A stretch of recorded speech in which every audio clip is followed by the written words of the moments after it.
Hello, hello. Bon, et ben, par où commencer? Le permis, ça remonte à loin.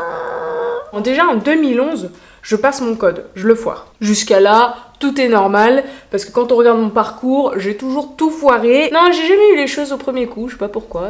Il y a des gens, ils l'ont au premier coup et des gens pas du tout. J'étais tous les jours au code, je me souviens, j'avais que ça à faire. Et vraiment, hein, je faisais les choses bien, je surlignais, vraiment. Hein. Mais non, y a pas. Ça, en même temps, ça me surprend pas. C'est chiant, mais ça me surprend pas quand je regarde mon parcours scolaire et tout, ça a toujours été ça en fait.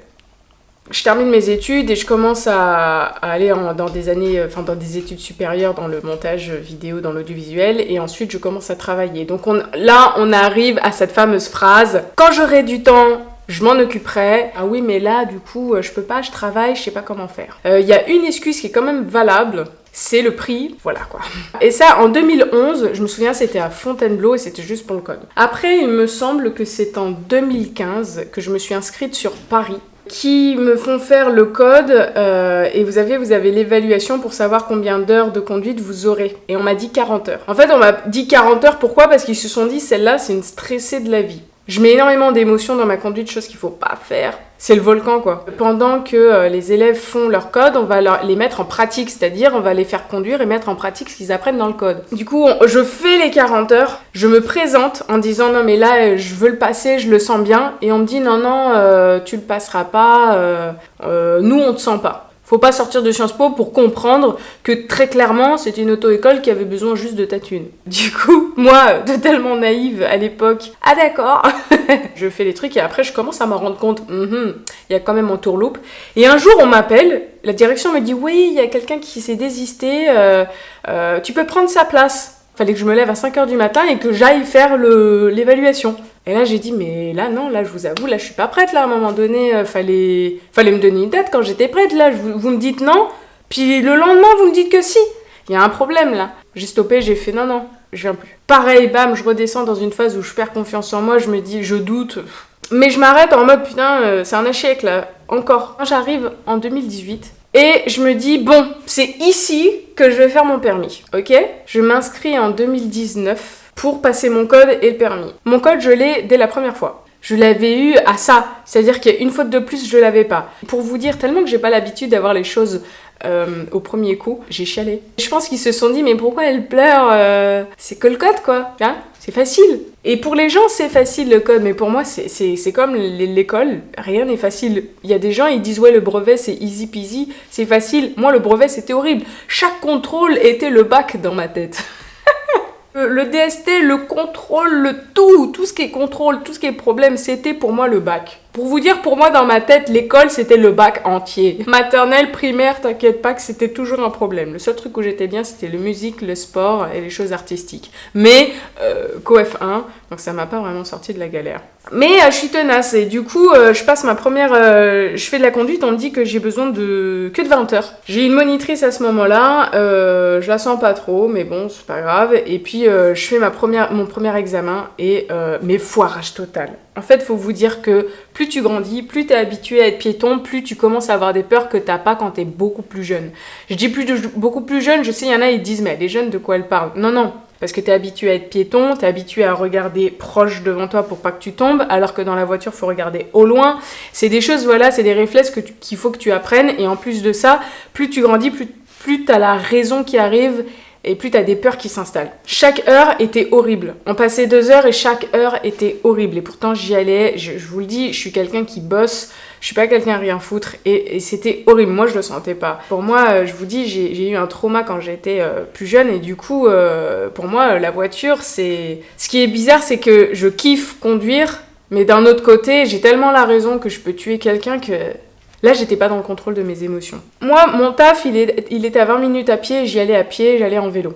Donc j'étais pas obligée en fait de me forcer à faire ça, mais tu vois, il y a toujours cette espèce de truc chez moi en mode, il y a échec, tu vas l'avoir en mode, ça va t'aider, enfin, prends-le, fais-le ton permis, ça va t'aider un jour. Et en gros, je me suis forcée. Je prendrais pas la voiture pour aller à la boulangerie et tout, non, c'est la voiture, s'il faut aller aux urgences, j'irai avec. Tu vois un peu comment je réfléchis? Et du coup, la première fois, mes catastrophes, j'ai perdu mes moyens. J'arrive sur la voie rapide et je commence à... Il me dit d'aller à droite, je percute qu'il faut aller à droite trop tard, je regarde même pas les panneaux, je mets directement mon clignotant pour aller à droite, je ne regarde même pas l'angle mort, j'y vais direct. En fait, j'ai été paniquée. Le mec, heureusement, il a géré, il a gardé son calme, il m'a pas gueulé dessus, mais il me l'a dit clairement qu'on allait tous crever. Je me déporte à droite, il y a une voiture, en fait, à ma droite. Je me déporte du coup à gauche, mais violemment. En fait, j'avais perdu le contrôle. Il y avait une voiture à gauche. Et en fait, au centre, il y avait un énorme poteau là. En gros, on fonçait dedans, on était mort, vu la vitesse où j'allais. Ce qui est ouf dans tout ça, c'était que le mec, il était en PLS à prendre mon volant. Moi, j'avais lâché mon volant et pas du tout peur. En fait, j'étais inconsciente du danger. Et c'était ça mon problème. Et pendant toute la conduite, on me le disait souvent. Enfin, déjà, t'es hyper brutale. Enfin, hop, les vitesses, j'étais hyper brutale. Et je suis hyper violente dans ma façon d'agir. J'ai peur de rien. Et le problème, c'est que quand t'as peur de rien, quand t'es insensible au danger... C'est grave en fait. Moi, j'étais pas la personne à qui tu disais vas-y là, appuie sur le champignon. Moi, c'était au contraire, lâche le pied, lâche l'accélérateur. J'accélérais dans les virages. J'ai fait 40 heures de conduite à Paris, plus les 20 heures. J'étais toujours au même niveau, les gars. En fait, pendant tout le long, j'étais stressée, mais je le montrais pas. On aurait dit une tueuse au volant. C'est-à-dire que j'avais vraiment le regard noir comme ça, bam, bam, bam, bam, bam. Bon, le gars, il m'a dit, ok, bon, on va se l'avouer tout de suite. Tu l'as pas, parce que là, je suis intervenue. Et même la monitrice derrière m'a dit, mais j'ai pas compris là ce que tu m'as fait. Tu n'as jamais conduit comme ça. À mon avis, ouais, t'as eu peur. Maintenant, quand j'en parle, je me dis, mais t'es malade ou quoi? Mais t'es ouf. Je vous avoue, encore une fois de plus, l'échec, je suis vénère contre moi. L'échec, je ne supporte pas ça, je suis hyper tenace, je suis prête à ce qu'on me coupe les bras pour que j'y aille. Enfin, je vous le dis, je suis une tarée. Il faut savoir que là, cette fois-ci, ce permis-là, c'est moi qui me le payais, quoi. Il était hors de question que mes parents me payent quelque chose. Donc en fait, j'ai payé le tout, et en plus de ça, fallait que je rajoute. J'ai eu carrément le patron, en fait, qui est aussi moniteur. J'ai eu le patron de l'auto-école qui est venu. Et je me suis dit, ok, là j'aime bien. Et il a tout de suite compris comment j'étais. Allez, on a fait quelques heures en plus. Il me l'a clairement dit, il m'a dit, mais t'es une crevette, mais en vrai, t'as 2 paires de coronets, quoi. Il me dit, mais toi, t'es un bonhomme, en fait. Tu fais 1m50, mais la vache, t'es un bonhomme quand tu conduis. Il me dit, mais t'es ouf, quoi. Il me voyait changer les vitesses, hop. Je réaccélère dans les virages. Il me dit, mais qu'est-ce que tu fais? Faut pas accélérer dans les virages. J'ai fait, yap. Et il me dit, le pire, c'est que tu contrôles la situation. Il m'a dit, il faut que tu te plies aux règles. Et moi, le problème, c'est que plus tu me mets des règles, c'est comme à l'école, plus tu me dis de rentrer dans un moule, plus moi, je n'y arrive pas. Mon deuxième examen, c'était en janvier 2020. 5 jours avant mon examen, il me fait conduire. Il m'arrête, il me gueule dessus, et il commence à me regarder droit dans les yeux. Il me disait, j'ai l'impression que t'es pas là, que tu conduis, tu regardes même pas derrière, c'est la route à ta mère. Il m'a dit... mes 4 vérités, quoi. Là, ça me fait peur. Tu ne peux pas passer l'examen. Tu es dangereuse. Ça se voit que tu maîtrises la conduite, mais toi, là, dans ta tête, il y a un blocage. Tant que tu n'as pas ce déclic, tu ne pourras pas passer ton permis. Parce que tu sais conduire. Tu sais faire. C'est la première fois que je m'effondre devant un inconnu comme ça. Je m'effondre, je pleure.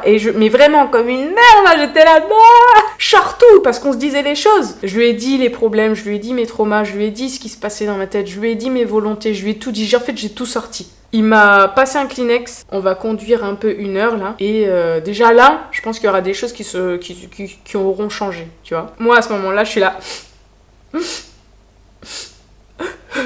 C'est bien ce que je fais, ok. Et lui, il était là, oui, c'est mieux, oui, c'est bien. Oui, bah là, c'est mieux. Et du coup, on fait l'heure de plus. Je le regarde, genre, c'est bien. Et il m'a dit, bah, dis-toi que cette heure-là, elle est mieux. Il m'a dit, faut que t'aies un déclic, et je pense que ce déclic-là, c'était ça. Et du coup, je passe l'examen, je suis stressée comme une ouf. Je me surprends, il me pose les 2 questions là qu'il faut savoir, bam, par cœur, parce qu'il faut aller apprendre je sais pas combien de trucs par cœur, 300 questions par cœur, je sais plus. Il me demande d'aller à droite, bam, je regarde avant, bam, clignotant et tout. Je faisais tout de bien, j'étais tranquille, calme. On parlait même du Brexit à ce moment-là, si d'ailleurs, là j'ai fait une vidéo sur le Brexit, donc d'ailleurs vous pouvez aller la voir, parce que je suis britannique. Et du coup, ça me concerne. Et du coup, quand il a vu mon nom de famille, il a tout de suite dit « Mais c'est irlandais, ça, c'est britannique !» Donc du coup, on a parlé de ça. Et eux, pendant qu'ils parlaient du Brexit, moi, j'étais là en train « d'accord ». Et en fait, j'ai pu être bien et être dans ma bulle, gérer, et je regardais partout, mais je me suis surprise, j'ai jamais été aussi calme en fait, j'ai jamais géré les choses comme ça dans la voiture. Il me demande de faire un créneau, à chaque fois que je loupais, là, bam, j'ai pris mon temps, bam, parfait le créneau. Je suis dans la voiture avec mon moniteur pour rentrer et il me dit tu l'as. Faut pas me dire ça, non c'est pas bien. Et il me dit non mais tu l'as, j'ai regardé la feuille. Il m'a dit tu m'as fait une conduite. Tu m'as fait une conduite mais parfaite. Franchement, je le savais que t'en étais capable et je pense qu'il fallait te faire pleurer comme ça pour qu'il y ait des choses qui sortent. Et là j'ai ces fameux résultats et je vois favorable. Explosion, celebration, tout ça, ah là là, énorme. Et après, une demi-heure après, en fait, dans ma tête, c'est en mode, bon, t'as passé ça, c'est fait. Allez, maintenant, next, on fait quoi? Et je suis jamais contente de ce que je fais, en fait. Il faut toujours que je fasse autre chose. Mais quand j'ai eu l'obtention de mon permis en janvier 2020, eh ben, c'était pas si facile après. Et je vais pas vous expliquer ça, là, maintenant. Je vais vous expliquer ça dans une autre vidéo qui arrivera prochainement. Je vous laisse une fin avec un petit questionnement. C'est comme un film. Bon, si jamais t'es dans le même cas que moi, que t'as eu des difficultés à avoir ton permis, des difficultés même pour le code, des peurs, des craintes et tout, n'hésite pas à partager tes émotions ici. On est là pour ça. En attendant, merci d'avoir regardé et je te dis à la prochaine. Ciao!